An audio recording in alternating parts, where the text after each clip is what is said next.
I guess first of all, housekeeping, which is that we're going to take questions via Slido, which I'm told everyone already understands, so I don't need to explain. Use the event code South by Southwest or the SXSW. And then we all met yesterday, and we decided that for all of us, sort of spoiler alert, part of our faith is action, like, you know, putting our bodies and our words where our faith is. And one of the things we wanted to do was actually start this session with a little bit of an act of faith, which is that we're going to ask you guys to think about an intention for this session. What do you want to know or hear or get? And I think we're going to take just a tiny little moment of silence and think about that for a few seconds, and then we'll begin.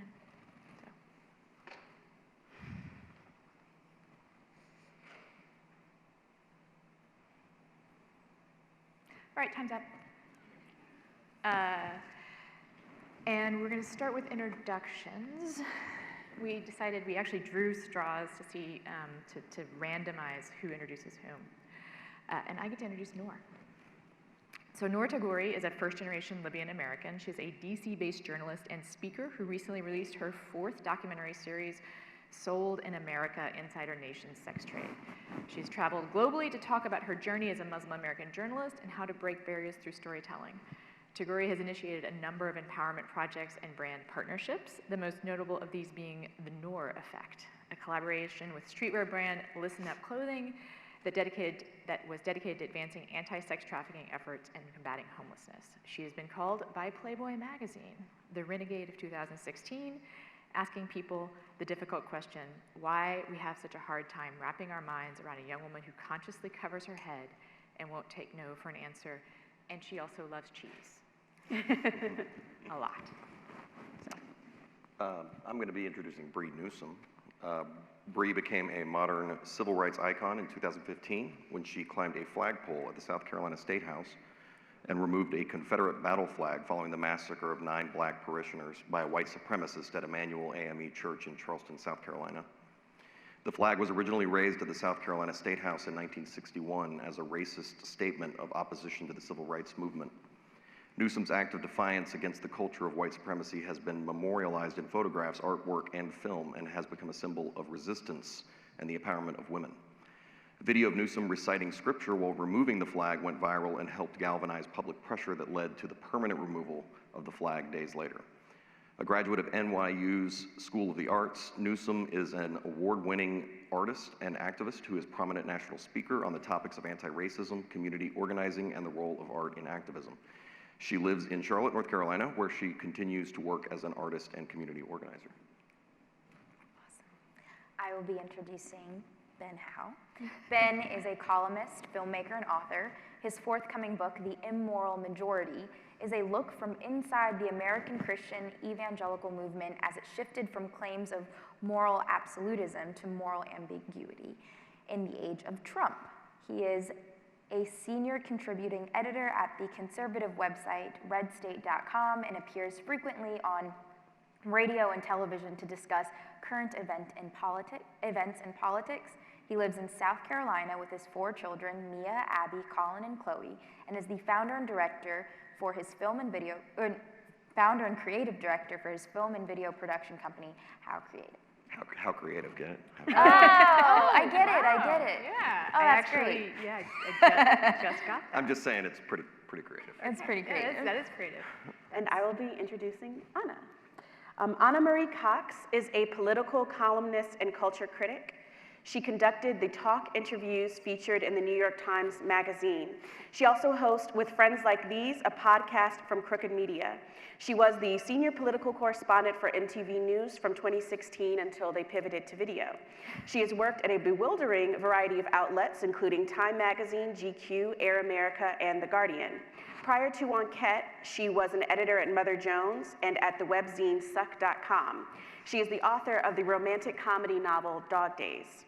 She's written about social media as a cultural and political phenomenon and lectured on the intersection of social media and social activism at the University of Chicago's Institute of Politics and All Souls College at Oxford University. She's a Christian now too.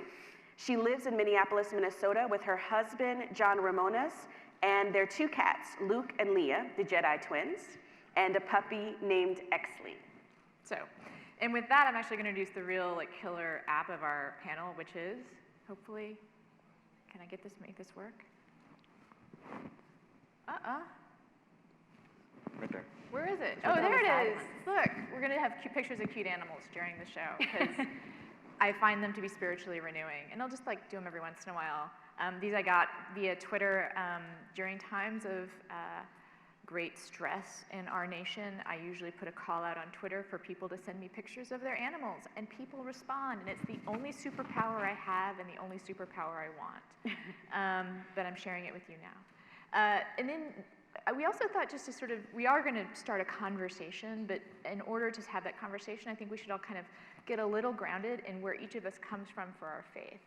So we're each going to do a little thumbnail of where we are in our faith journey, which I hate that phrase. It's so pretentious, but there's kind of no other way to describe it. And I'd like to start with you, Bree, if you don't mind, just Sure. a quick sketch. Yeah, no problem. So I come from a very traditional Southern Black Baptist family. In fact, some of my ancestors on both sides of my family actually founded Baptist churches, in some cases on the eve of the Civil War, in some cases immediately following emancipation. And I grew up, my father was a minister when I was growing up. He's also a theologian. He studied at Duke University and then went on to be dean of Howard University Divinity School. So I grew up in a house that was Christian, but also had a lot of exposure to other faiths and spiritualities. And my father, would talk to me about these things. And I think when I look at it in retrospect, I think that he didn't want to force religion onto me. I think he really kind of wanted me to find my own path. I mean, obviously, I was raised in a Christian household, but I think he kind of led me to find my own path in a lot of ways. And so I studied a lot of different faiths. I studied Buddhism at one point when I was in college even. But a major turning point for me came in around 2012, 2013. I had returned to North Carolina after serving as artist in residence at Saatchi & Saatchi ad agency in New York City. And I was just kind of at a point of trying to decide what I wanted to do next. I had, pretty much decided I didn't want to go into advertising, and I had always been a very ambitious person, but I felt like my spiritual life was probably not as strong as it needed to be. And I just felt a need to turn to something that was larger and greater than myself and my own personal ambitions. And I just remember I prayed really to God, and I said, God, you already know everything that I want for my life. I want to set that aside, and I want you to make it clear to me what you want for my life. And again, that's kind of when I felt the need to turn outside of myself. I started volunteering with victims of abuse because I had experienced abuse myself, and so that seemed the most logical place to start is by helping people who were overcoming something that I was overcoming as well. And this was also around the time that the Newtown shooting happened. We had the Trayvon Martin case going on at that time, and we had an attack on voting rights in North Carolina. And when I thought about it, I became involved in the Moral Monday protests that were happening at that time in Raleigh, and this was where several people would march to the Capitol and pretty much stage a massive sit-in. And so people were being arrested en masse for these protests at the Capitol. And I was just so impressed by the young people that I met there. Many of them had been arrested once, if not twice.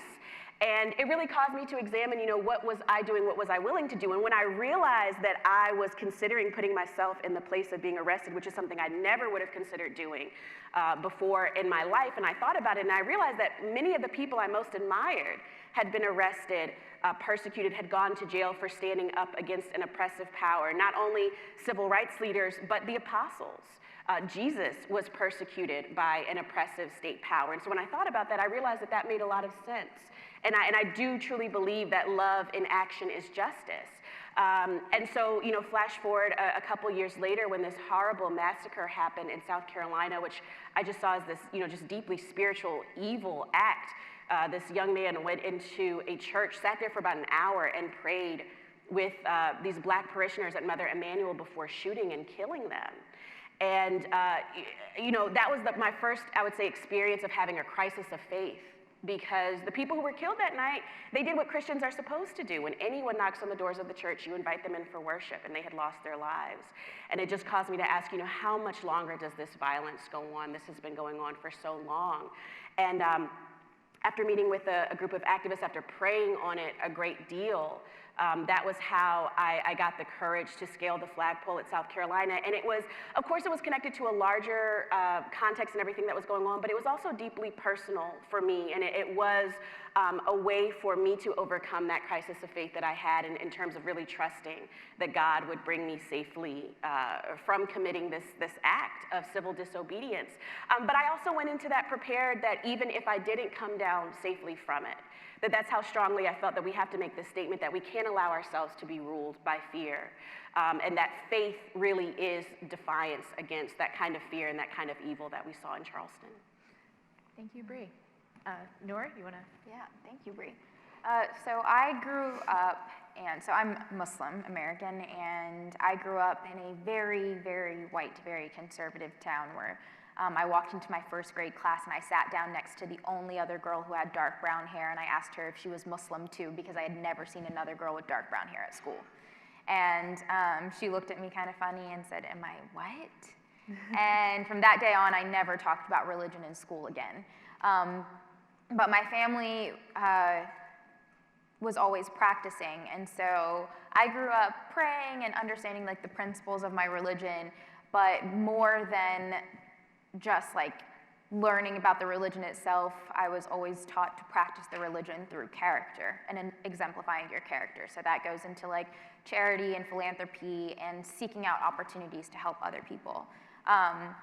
But one thing I was very sure about growing up was that I was never, ever, ever going to wear the hijab or the Muslim headscarf. And because I was very sure of that and my whole family knew that I was never going to, nobody ever really said anything to me about it because it does have to be a choice. And it wasn't until we moved outside of that small town and right outside of Washington, D.C. that I kind of experienced this sense of culture shock, where I had seen so much diversity that I had never lived around before. And I basically grew pretty jealous of the people around who were confidently expressing themselves. And I was just like, oh my gosh, like I wish I could do that, because I had spent so many years of my life wanting to be like other people. And my little sister was 12 when she decided to put on the hijab. And she put it on like before puberty, which was like when if you choose to, you're supposed to start wearing it then. And I just remember looking at her and being like, how are you so confident in this? And like, I'm nowhere near this like space where I can do it. And then I realized that I was like so desperate to have like some type of connection to something bigger than myself. And the reason that I didn't want to put it on for so long was because I had this like goal growing up that I wanted to be Oprah. And I had never seen anyone on TV wearing a hijab, so I was like, there's no way I can, it's just impossible. And so I remember I was like standing in front of the mirror and I just kind of looked at it, and I wanted the same strength that my mother had. My mother had put on the hijab when I was 2 years old in Birmingham, Alabama, where no one else was wearing it.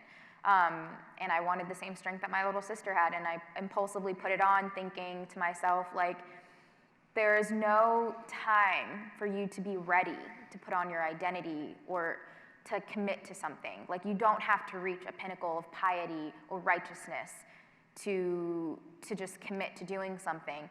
And for me, putting on my sense of identity was the most perfect moment, because I felt insecure and broken and down and vulnerable and alone. And I truly believe like there's no better time to really like put yourself out there and put yourself on, really.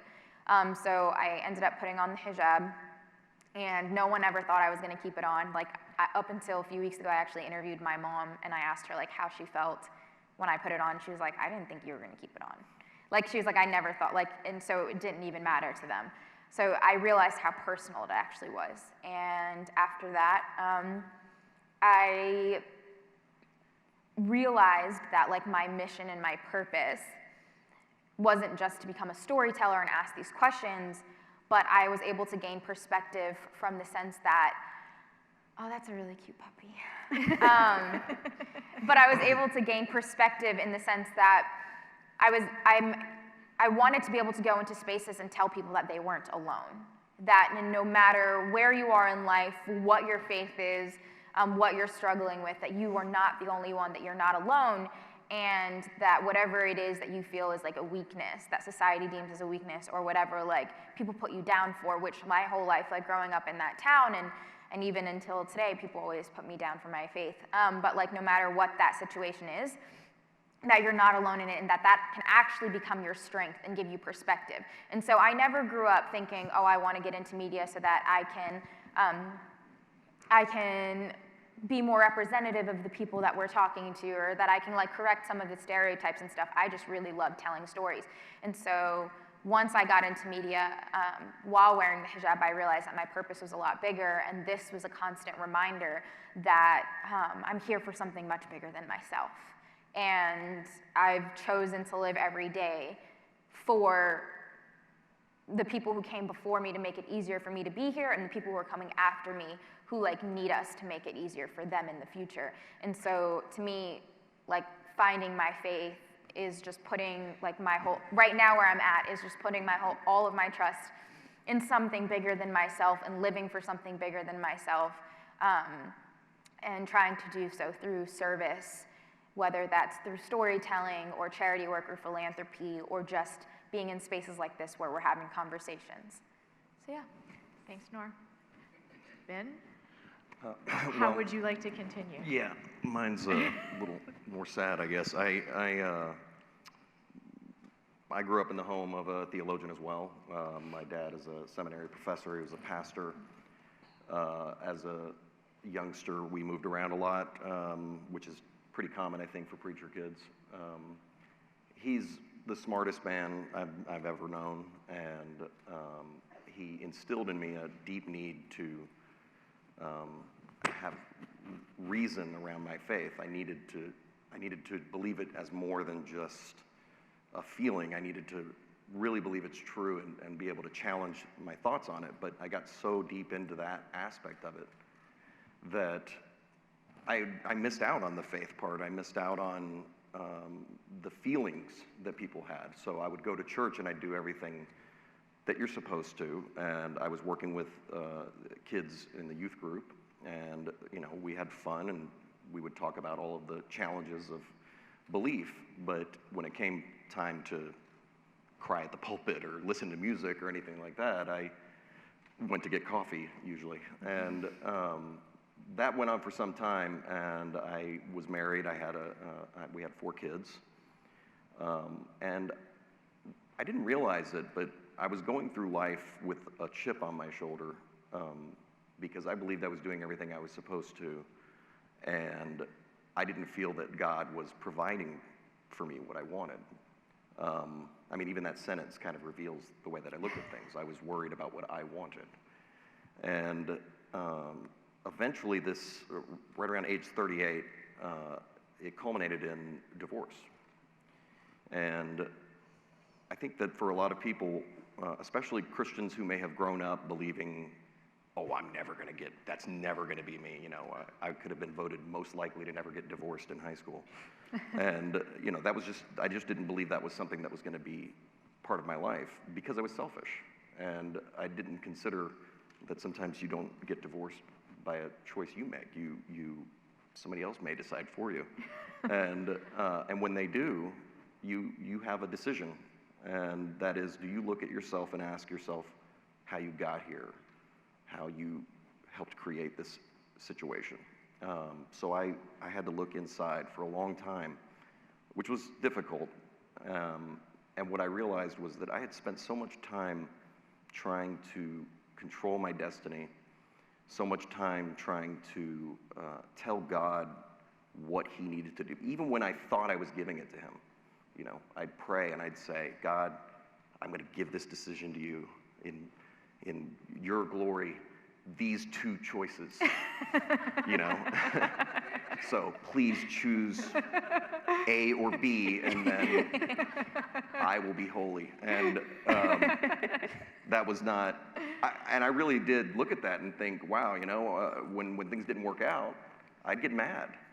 And I'd yell at God and say, what is it that I need to do? And eventually what I realized was I needed to let go.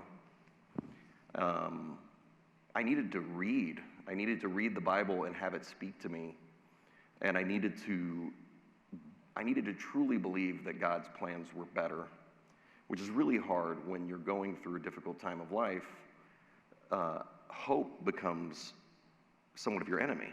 You know, you're afraid to feel hope because you're so unhappy with how things are. And I eventually just rested in this idea that I'm not going to find hope by trying to design some ends on my own. I'm going to find hope by trusting that God knows better than I do. And every day when I wake up, what I need to do is push myself through living as He's asked me to, which I fail at constantly, but keep getting back up and trying again, and knowing that what He has planned for me is far better than, you know, my plans of living on a yacht somewhere. I think it has made me a better person, and it's made me a better father. I've said before that a divorce is the quickest way to become a great husband, because you just learn so much about what you'd been taking for granted, how you'd expected other people to sort of be players in your life. And so now instead, I've been trying to put God first, and He's the only reason that I've gotten through it all. It was 2 years ago. And He's the reason I got through it all, because I actually started doing what I was supposed to do, pouring into it and getting that feeling that I'd been missing for so long. So that's my horrible story. Thanks, Ben. And now me. So I think I'm the only person on the panel that grew up with basically no religious tradition. My mom and dad were both raised Southern Baptist and kind of rebelled against that in different ways. My mom became kind of a hippy-dippy, new agey tarot and rune reading person. She didn't actually like wear scarves, but like that was her attitude about spirituality. It was like scarves and crystals. And my dad was a pretty just devout atheist. I remember I went through a questing period when I was in high school and asked him why he was an atheist, and he said, well, because God doesn't exist. Which, I mean, he didn't put any more thought into it than that. Doesn't exist, I'm an atheist. And I went through most of my adulthood with the idea that faith was for other people, religion was for other people. Sure, it had some good aspects to it, but it also had a lot of things that seemed pretty terrible. The religion I was exposed to the most in my childhood was, conservative evangelical Christianity, and that seemed bad. It seemed intolerant and often exclusionary, and that I knew didn't align with my values. So I was pretty sure that I thought I wasn't a Christian, because the kind of Christianity I'd been exposed to was this really specific kind that didn't speak to what I thought more universal values were. Fast forwarding a great deal, I'm a recovering addict and alcoholic, and also am manic depressive. And when I hit bottom, it was a pretty deep dive, and it actually it brought me not just to my knees, but to a hospital emergency room, because I had tried to kill myself using an overdose of benzos and alcohol. And that's an important point in my story, because when I woke up in the ER, my first thought was that I was really pissed, because I hadn't expected to wake up. And I thought, fuck, I'm gonna have to keep going. And then the second thought I had was the closest thing I've had to an actual experience with a higher power, because it was a thought that didn't feel like it came from me. And it was a feeling of release. Sometimes in recovery we talk about surrender, and that's sort of what it felt like. And the sensation, when I look back on it, the words I used to describe it was, I finally said, okay, fine, you drive. I didn't know who you was. I didn't know where the path would be, or didn't know where we were going, but I knew that everything that I had done had just simply brought me to that emergency room. And so there must be some other plan for me, because my plan, I tried all the plans that I had, and none of them amounted to what I thought I wanted. So there must be something else that the universe wants from me. And that set me on the journey that brought me to this stage. You know, I went to rehab and I got sober. Part of the 12 steps is that you have faith in a power greater than yourself. I told my counselor I didn't believe in God, and she was like, "That's fine." She didn't push God. She was just like, "Do you have faith in something?" And I was like, "Well, I guess sort of, you know, generically, yeah." And over time, that faith, I felt compelled to find a shape for that faith. One of the metaphors I've used before is that I do believe in the sunshine of the Spirit, and that we're all exposed to it. But the specific faith traditions kind of give us a window, a shape to that sunshine. And I actually, you know, like Bree, I kind of at first thought, well, I can do anything with my faith. I have a buffet before me. And I kind of read into some other religions, and then thought, you know what? It is the story of the grace that is offered by the sacrifice of the God of the Christian Bible that really calls to me. And it might just be because that's what I knew. One of the things that we discovered in talking to each other is all of us are pretty sure that the faith that we have is not the only way to practice faith. But the story of Jesus is the one that called to me. And I realized, actually, another thing we talked about last night is that the Christian church doesn't talk enough about faith. If I had heard enough about grace, if I'd known what grace was back when I was like questing in high school, who knows? But maybe I wasn't ready to accept it then. I'm not always even ready to accept it now. And happy St. Patrick's Day also. Hope those aren't distracting anybody. I do actually genuinely believe that cute animals are a kind of prayer. So it's an ongoing prayer behind us. I've added this, I did mention how none of us believe our faith is the only path. None of us believe in exclusionary faith. Ben used he. I think there might have been another use of he in describing God. I personally believe, I've been trying to get away from using a masculine pronoun. And I'm saying all of this because I really wanted people to know, like, we're not talking about we're not promoting anything here. This is not an evangelical panel. Like, we're just trying to share what our faith has done for us, and hoping that you guys can get something out of it. Anybody else want to jump in? Yeah, I mean, I would say, for me, spending so much time, and this is just, you know, my personal, what it meant to me, and what it's going to mean to me going forward. I think a lot of people spend a lot of time deep in traditions and going to church on Sunday and saying the things, giving the prayers they want to give. And my prayers changed after my life changed, because prior to that, I spent a lot of time sort of reciting something, you know. And once you get to a point where you're yelling at God, as odd as that may sound, I felt like I was getting closer to God. I felt like I was developing a relationship with Him. And that relationship... It's only true friends you can really fight with. Right. Well, and you know, what's interesting was I would work through these problems by complaining about them in a way. And the more I did that, the more I saw Him come through for me. And the easier it was for me to calm down a little bit, you know, because you get so anxious. I'm 40 years old and I have 4 kids and child support payments and everything. You know, that's a lot of stuff that you have to carry around, and it's a lot of life behind me already.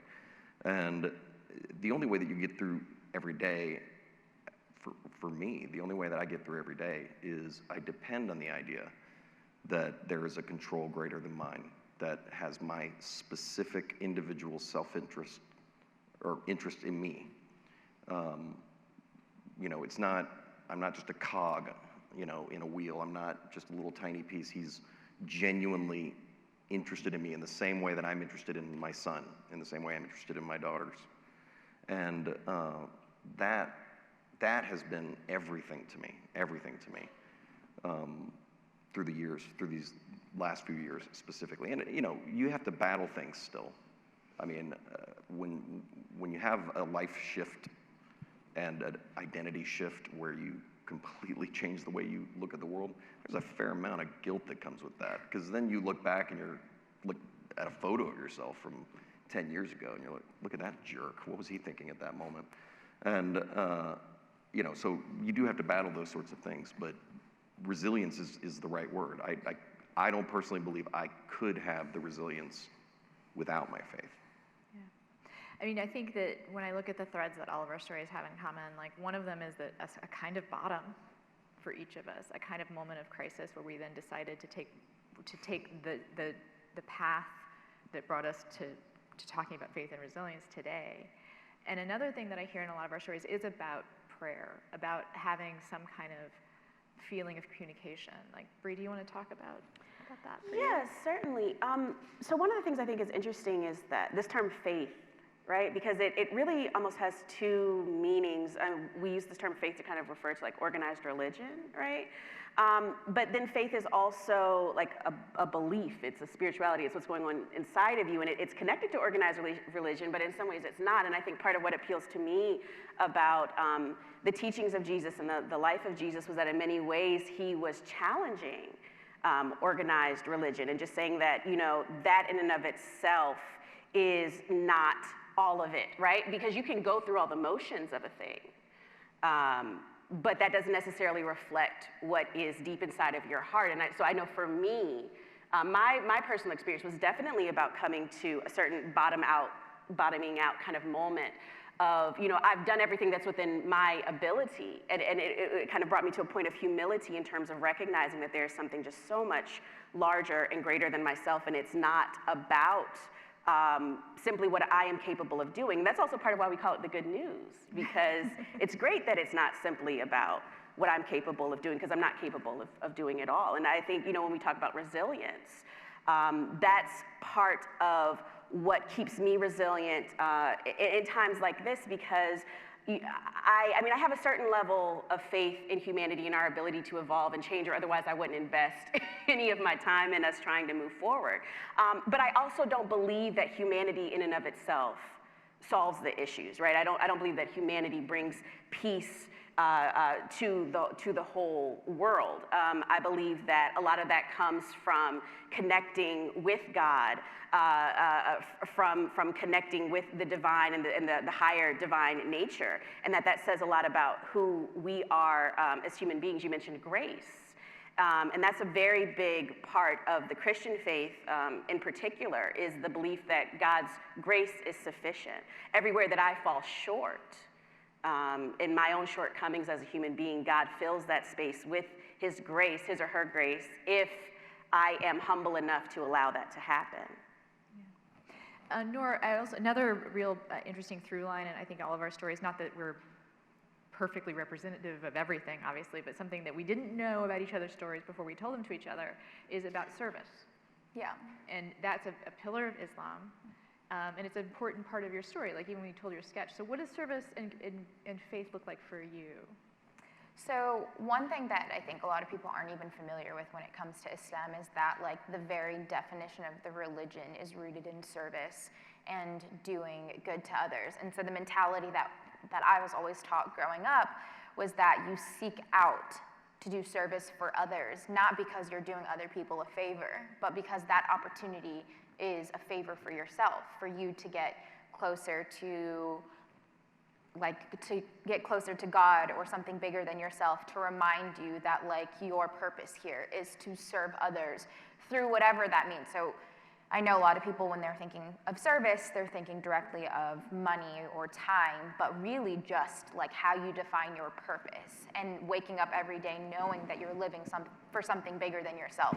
And to me, that was like very comforting, because I knew that, like, I wasn't going to be able to make all of the decisions for myself in life, or I didn't know the right answer for every single situation or what I needed to do next, but I knew that if I had the intention to do good for others, then things would fall into place. And another thing that is very heavily rooted in our faith is that intention is everything.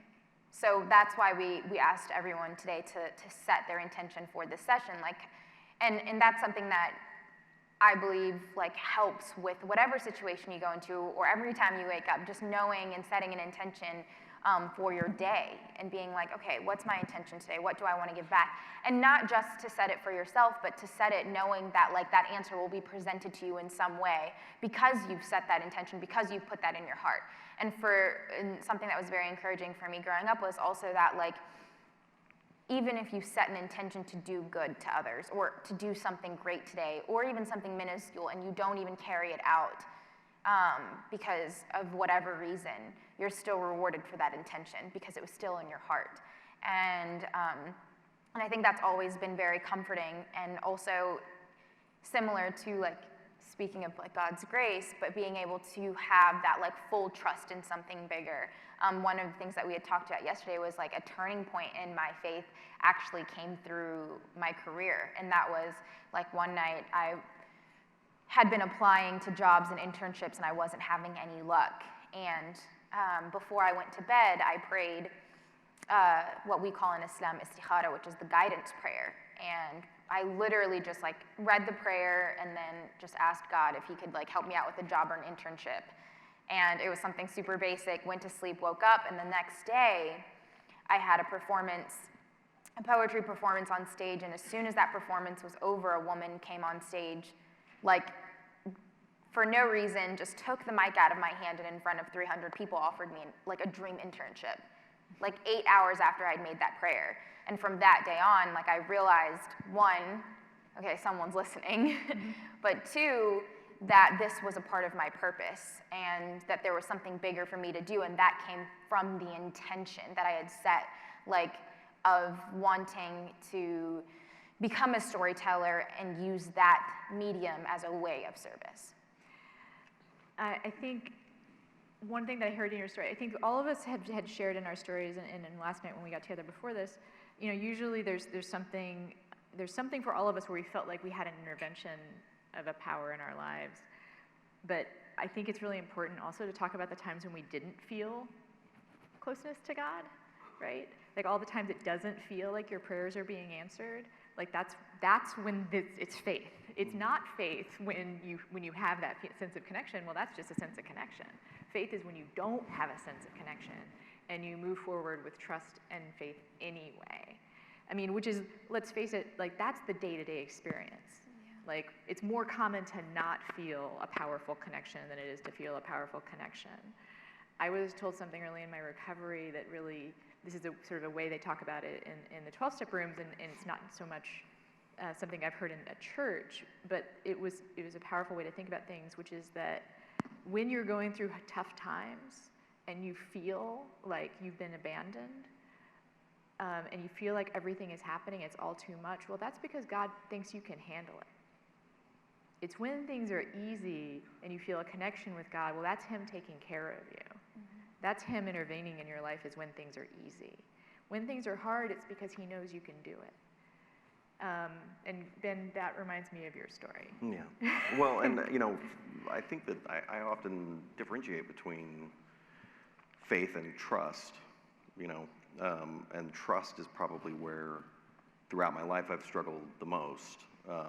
I can believe, but when it comes to that moment where you actually have to put yourself in God's hands, that's difficult. And sometimes I feel like he's almost just holding back what I need just long enough so that I will finally go, okay, fine, whatever you say, yes. And once I give him that trust, yeah, it comes through just like the internship did. When he knows you're putting it in his hands, then I feel like you're rewarded, for your faith. And it's still a struggle to this day to be able to do that. But I think that's why pouring into reading and, for me, pouring into reading, doing devotionals, and just forcing myself to go through the motions like you were talking about is so key. And, you talked about when the moments you feel disconnected. What's interesting to me is I know more than ever how strong my faith is in those moments, because, I think of it as going to the well, and I'll be in this really dark place, and I'll know God can help me. Like, I'll know, I do know He can, and yet I won't go to the well. And the reason I won't is because there's this fear inside me. What if I go to the well and it doesn't work? He was my last line of defense. And I don't know if I can handle finding out that that's not going to work, because I have so much faith in Him. If He lets me down, then what do I have left? Now, eventually I do go. And every time I'm like, oh, you idiot, you should have gone 3 weeks ago. But it's just part of the process for me, learning that trust. Can I say something there real quick? For me, I think trust is about trusting that God is good, that God loves me, that God wants the best for me. And so from that, then I can trust those times that God says no to what I want. And I can trust those times where I don't understand the process that God is taking me through. None of it makes sense. None of it seems to line up with anything that God has promised me, but I got to trust even when I don't understand, Yeah, So sorry, that this is why this whole conversation is so great to me, because every single thing that you guys say, I realize over and over again that, again, there are we have more in common than differences in terms of just the essence of faith. So what you're saying about trusting that God wants what's best for you. So the exact, some of the exact words of that prayer that I was talking about, the guidance prayer, is literally, if this is good for me, bring me closer to it, and if it's not, let it go from my life. So you're not praying it to get an answer, you're not praying it and saying, okay, cool, everything's gonna work out for me. You're praying it and saying, okay, if this comes through, it was what was good for me. And if it doesn't come through, I'm okay with this decision because it was never meant for me. Right. And I think that's where there's a sense of serenity and calmness in all of that. Yeah. AA is obviously, Ben, I refer to it a lot, but one of the things that is fascinating to me is that it does have a specific advice about prayer. And the specific piece of advice about prayer that is offered in the 12-step rooms is never pray for outcomes, because then you're limiting things. If you're only giving God option A and B, well, C might be even better or more a part of whatever journey you're supposed to take. Yeah, and as you get older, that gets proven so often. I don't know many people my age who don't look back and say, this horrible thing was the best thing that ever happened to me.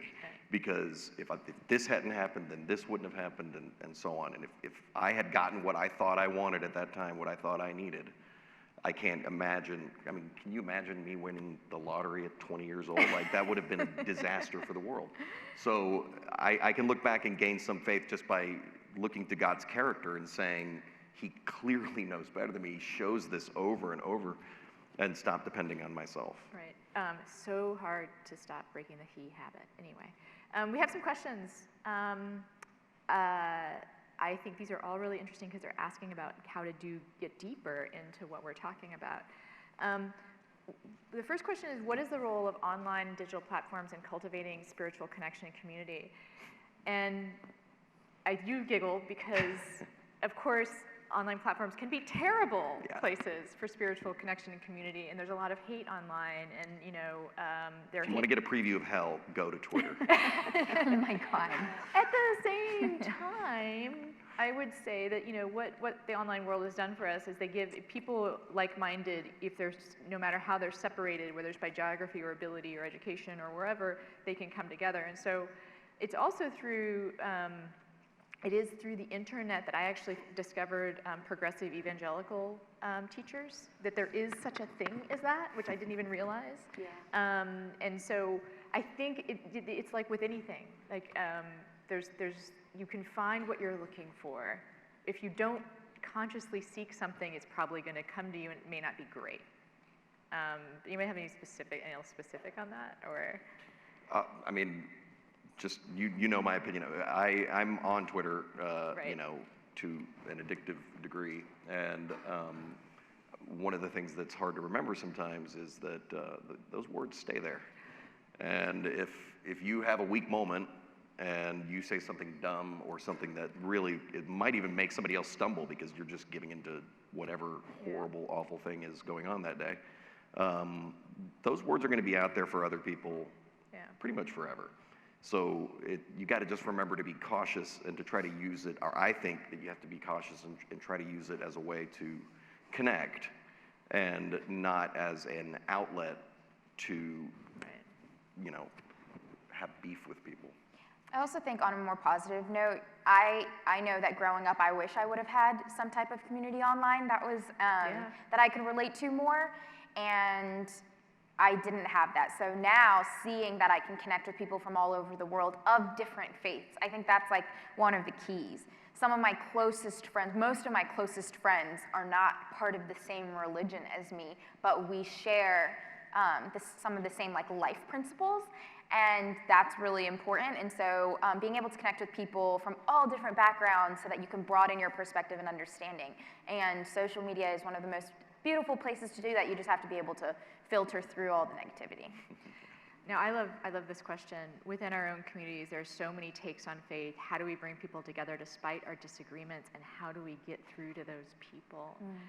So I happen to have a podcast that's all about this. Well, it's about getting through disagreements. And so I'll offer just first, in a way,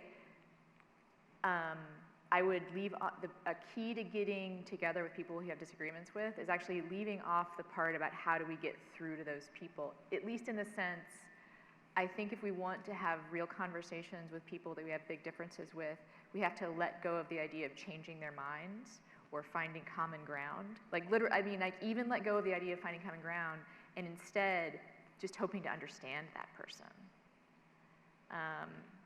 And to me, that's the best form of evangelism, is just seeking understanding. Does anyone else want to? I mean, my thought on that is, first of all, I think there are in reality as many religions as there are people. Yeah. And I don't think that everyone will ever be of the same faith, right? I don't think it'll ever be a monolith, just like I don't think we're all going to speak the same language or any of these things, right? And so I agree. I don't think that the goal is to try to make everybody the same. At the end of the day, and I mean, obviously this reflects my faith belief, but I just truly believe love does no harm to your neighbor, and so therefore love is the fulfillment of the law. And I think at the end of the day, if that's what we're practicing, then there shouldn't be any conflict. I feel like a lot of where the disagreement and conflict comes from is because we're trying to change each other in ways that have nothing to do with loving each other, really, but just because we believe that everybody should have the same exact lifestyle and practices and everything that we do. And again, I think for me, that's where these two understandings of faith kind of come into play. There's faith as an organized religion and practice, and then there's faith, which to me is kind of more about like the spiritual essence, the personal relationship with God. And if we believe that God is love, and if we believe that to love God is to love each other, then, you know, I think sometimes we make things more complicated than they need to be. Yeah. Then I think that there's a question here that's directly suited for you, which is, so I am guessing that evangelicals agree with everything you guys have said so far. No. Where has all the hate and fear come from, given their faith? Well, I'm going to present this is just my opinion, but the issue is, yes, they have faith, but that faith is in themselves. And I believe that a lot of evangelicals, I'm actually writing a book about this, I believe that a lot of evangelicals have determined not that they are on God's side, but that God is on their side. And when you start to look at it that way, then just about anything you want becomes excusable. You can do anything for this greater purpose. You know, I am fulfilling God's will, and who cares about the means through which, how I get there? I believe the means are the only thing that's asked of us. How we conduct ourselves in how we conduct ourselves in the means, and we trust God for the ends. the modern Christian evangelical movement has moved towards believing they know what's best and that they will do whatever is required, which these days tends to be a partisan line, in order to achieve the ends they've decided are right. And I can't speak for God, but I feel like he's going to, I feel like there's going to be a reckoning for that. And the reason I feel so close to it, and the reason I talk about it so often, is because as a whole, the movement is doing exactly what I was doing in my life. I was having faith in myself. I was not looking towards God. I was worried about the ends. I wasn't worried about the means. I wasn't self-reflective. And they're going to have a fall, and I just am screaming that they won't. And I hope they don't take us all with them. Right. Noor, do you want to take do you have any spiritual I actually want to answer the last question. Oh, okay. Yeah, this was because I feel like this is going to be our last question, I think. Oh, okay, great. So I know this has been a session. Do you want to read the questions? On gifts of faith. Yeah, I'm going to read it. Right, I just okay. wanted, that it's been on gifts of faith. But this question touches on something a little bit to the side of that, which is if you hit bottom and you realize the traditional answers given to you by your faith do not apply anymore, how do you go about reinventing your faith? And I think that's something so important for us to talk about, because in most faith spaces, we don't acknowledge the fact that sometimes our traditional answers are not the keys to everybody's reconnection with some sort of faith or spirituality. And this is something that I recently have been learning a lot more about when I had like a really dark period in the past year and had to do a lot of self-care.